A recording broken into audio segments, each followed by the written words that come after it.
বহুদিন পর আজ রাতে প্রিমিয়ার লিগে মাঠে ফিরছে ব্রাজিলিয়ান তারকা। হ্যাঁ দর্শক, তবে একা নয়, প্রতিপক্ষ দল থেকে শুরু করে পক্ষ দল দুই পক্ষে আছে ব্রাজিলিয়ান তারকা। এ যেন পয়েন্ট পাওয়ার লড়াইয়ে নামবে ব্রাজিলিয়ান তারকারা, যেখানে এক পক্ষে আছে ক্যাপ্টেন ব্রাজিলিয়ানো। হ্যাঁ দর্শক, বলছিলাম নিউ ক্যাসেল ও ম্যানচেস্টার ইউনাইটেডের ম্যাচকে নিয়ে। আজ রাতে প্রিমিয়ার লিগের ম্যাচ একটি, অর্থাৎ আজ রাত 2টা বাজে মাঠে নামছে ম্যানচেস্টার ইউনাইটেড ও নিউ ক্যাসেল, যারা বর্তমান সময়ে 7 ও 11 নম্বরে পয়েন্ট টেবিলে অবস্থান করছে। বর্তমান সময়ে ব্রাজিলের ক্রিয়েটিভিটি মিডফিল্ডার ব্রুনো গুইমারাইস, তিনি বর্তমানে নিউ ক্যাসেলের ক্যাপ্টেনও। সাম্প্রতিক সময়ে তার পারফরমেন্স ধারাবাহিকভাবে আছে, তাই আজ ক্যাসামিরো কুনহার ইউনাইটেডের বিপক্ষে মাঠে নামবে নিউ ক্যাসেলের ক্যাপ্টেন ব্রুনো গুইমারাইস। তবে এবার তার পাশে সতীর্থ হিসেবে দেখা যাবে না আর ক্যাসামিরোকে। হ্যাঁ দর্শক, ব্রাজিল টিমে যেমন তারা দুইজন একসাথে জুটি বাঁধে, এবার তা আর বাঁধতে পারবে না, বরং প্রতিপক্ষ দলে চলে গেছে ক্যাসামিরো। তাই ব্রুনোর থেকে বল কেড়ে নিতে চেষ্টা করবে ক্যাসামিরোই।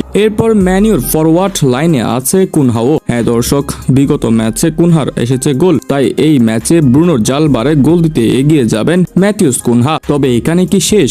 নিউ ক্যাসেলে ব্রুনো গুইমারাইসের পাশে কি কোনো সতীর্থ নেই ব্রাজিলিয়ান? না দর্শক, এখানেও আছে। নিউ ক্যাসেলে ব্রুনো গুইমারাইসের ব্রাজিলিয়ান একমাত্র সতীর্থ হলো জুলিনটন। হ্যাঁ দর্শক, এক পাশে থাকবে জুলিনটন এবং ব্রুনো গুইমারাইস, ঠিক এর অপর প্রান্তে থাকবে ক্যাসামিরো এবং ম্যাথিউস কুনহা। আজ 2-2 অর্থাৎ 4 ব্রাজিলিয়ান মুখোমুখি হবে প্রিমিয়ার লিগের এই ম্যাচটিতে, যেখানে আজ রাত 2টা বাজে জমজমাট হবে এই ম্যাচ। তো দর্শক, আজ রাতে কোন দল জয় পাবে এবং আজ রাত কোন ব্রাজিলিয়ান তারকার পায়ে থেকে আসতে পারে গোল, তা অবশ্যই আপনারা অনুমান করে একটা কমেন্ট সেকশনে জানিয়ে দিতে পারেন।